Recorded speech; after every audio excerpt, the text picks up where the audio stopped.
వరద కళ్యాణ్ గారు మన ఆంధ్రప్రదేశ్లో ఎమ్మెల్సీ, అదేవిధంగా మా వైఎస్ఆర్ పార్టీ స్టేట్ మహిళా ప్రెసిడెంట్.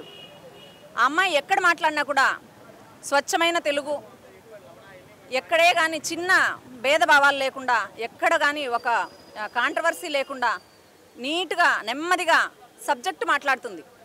అమ్మాయి ఏమడిగింది పెద్దల సభలో? అయ్యా, స్టీల్ ప్లాంటు దేశంలోనే అత్యున్నతమైన స్టీల్ని తయారు చేసే ప్లాంట్ మా విశాఖలో ఉంది, దయచేసి ప్రతి ఒక్కరూ దాన్ని కాపాడండి, కార్మికులను కాపాడండి ఒక మాట అడిగింది.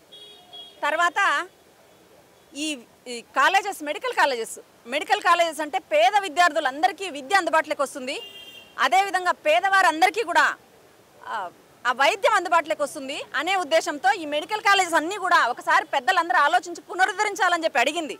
ఆమె అడిగిన మాటకు, అయ్యా నాయనా లోకేష్, నువ్వు ఎప్పుడేం మాట్లాడతావో తెలీదు, నిన్ను రాబోయే రోజుల్లో ముఖ్యమంత్రి చేస్తారంట, నిజంగా అయితే ఈ రాష్ట్రానికి ఏం దుర్గతి పడుతుందేమో అర్థం కాలేదు, కానీ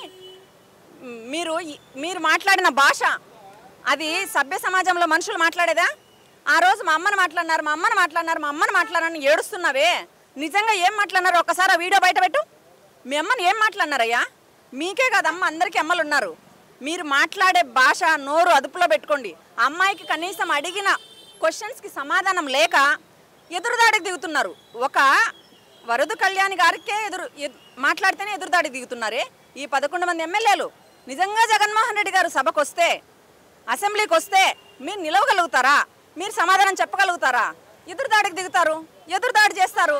అంతేగాని మీరు ఎక్కడే కానీ వీళ్ళు క్వశ్చన్స్కి సమాధానం ఉండదు. ఎందుకంటే మీ సూపర్ 6 హామీలు అన్నీ అడ్డగోలుగా నాశనం అయిపోయినాయి. ఆంధ్ర రాష్ట్రం అంతా అన్యాక్రాంతం అయింది. మహిళలకు కానీ, విద్యార్థులకు కానీ, వృద్ధులకు కానీ ఎవరికీ న్యాయం చేయలేని అటువంటి పరిస్థితుల్లో ఉంది ఈరోజు. కాబట్టి